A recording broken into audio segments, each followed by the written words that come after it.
Napoleon Hill grew up and did his best work during the Great Depression era. And he had a mentor by the name of Andrew Carnegie.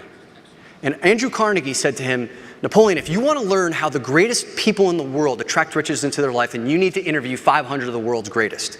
So that's exactly what he did. He interviewed the Carnegies, the Rockefellers, the Roosevelts, heads of state, Henry Ford. And what he did was he unpacked their genius, wrote the book Think and Grow Rich. But here is the more interesting part of it.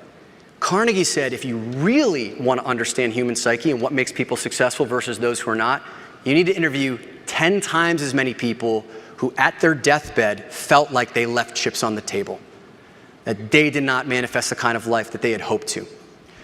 So the consummate overachiever, Napoleon Hill, ended up interviewing 25,000 of those people over a 2 to 3 decade career, 25,000.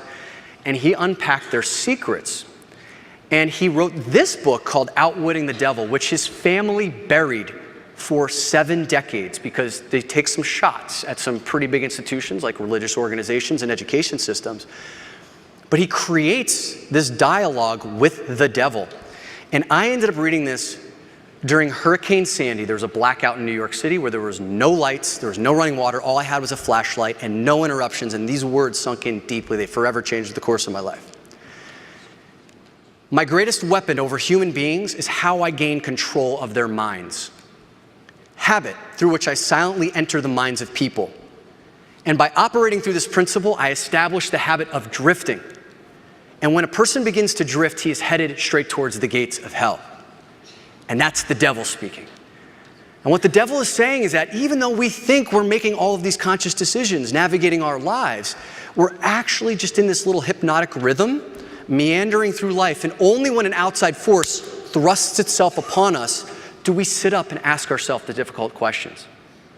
I bet each of you know exactly what I'm talking about, right?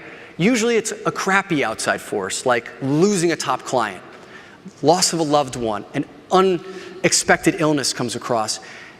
And I'm also willing to bet that some of those moments, even though while you're going through it was awful, can be a catalyst for some of the greatest and most transformative moments of your life, right? I can guarantee you every single person has a story in here about how you went through a trial and tribulation and you're a better person now because of it.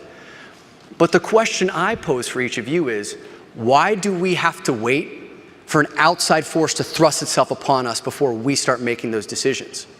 How in command of our lives if we are constantly beholden to an outside force to catalyze change?